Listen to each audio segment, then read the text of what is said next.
මම මගේ නිවසේ බෞද්ධ ආගමට සම්බන්ධ ග්‍රන්ථත් බයිබලයේ අලුත් ගිවිසුමත් පරණ ගිවිසුමත් நான் எனது வீட்டில் ஹிந்து, இஸ்லாம், கிறிஸ்தவம், பௌத்தம் அனைத்து மதத் தரப்பினரினதும் வேத நூல்களை வைத்து வாசிப்பவன். அந்த வகையில் என்னிடம் குரானின் சிங்கள மொழிபெயர்ப்பும் எனது வீட்டில் இருக்கிறது.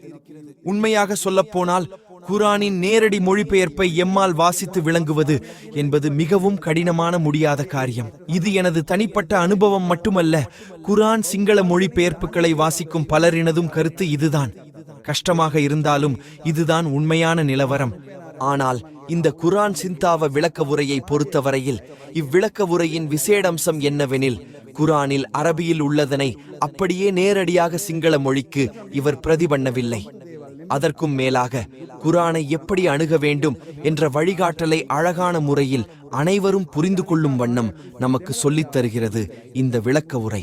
மேலும் அடுத்த குரான் சிங்கள மொழிபெயர்ப்புகளைப் போல் அல்லாமல் வெறுமனே மொழிபெயர்ப்பு மாத்திரம் இல்லாமல் அவற்றுக்கான விளக்கங்களும் அடிக்குறிப்புகளும் அனைவரும் புரிந்து கொள்ளக்கூடிய வகையில் அழகான முறையில் பதிவிடப்பட்டுள்ளன. இக்குரான் விளக்க உரையை முழுமையாக வாசித்தவன் என்ற வகையில் நான் அவதானித்து விளங்கிய ஒன்றுதான், பௌத்தத்துக்கும் இஸ்லாத்துக்கும் பொதுவான பல விடயங்கள் இருக்கின்றன.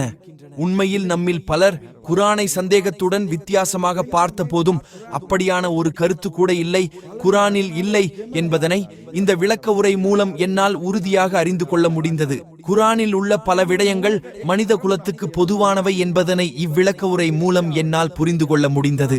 நான் இவ்விளக்க உரையில் கண்ட இன்னொரு விசேடமான அம்சம்தான் இஸ்லாம் தொடர்பில், குரான் தொடர்பில் முஸ்லிம்கள் கூட தவறுதலாக புரிந்து கொண்ட விடயங்களை முஸ்லிம்களுக்கே புரிய வைக்கும்படி விளக்கங்கள் அமைந்துள்ளன.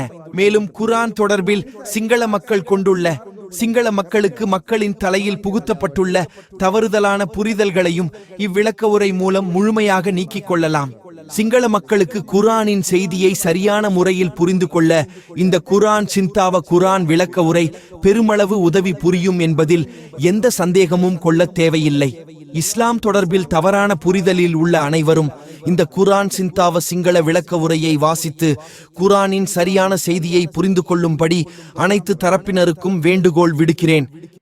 අන්නේ ගමනට යන්නට අවශ්‍ය පළමු පියවර තමයි අපි තියන්නට ඕනේ. මං හිතන්නේ අද මේ කුරාන් ග්‍රන්ථය එක්තරා ආකාරයකට ඊට මඟ පෙන්වීමක් දෙනවා.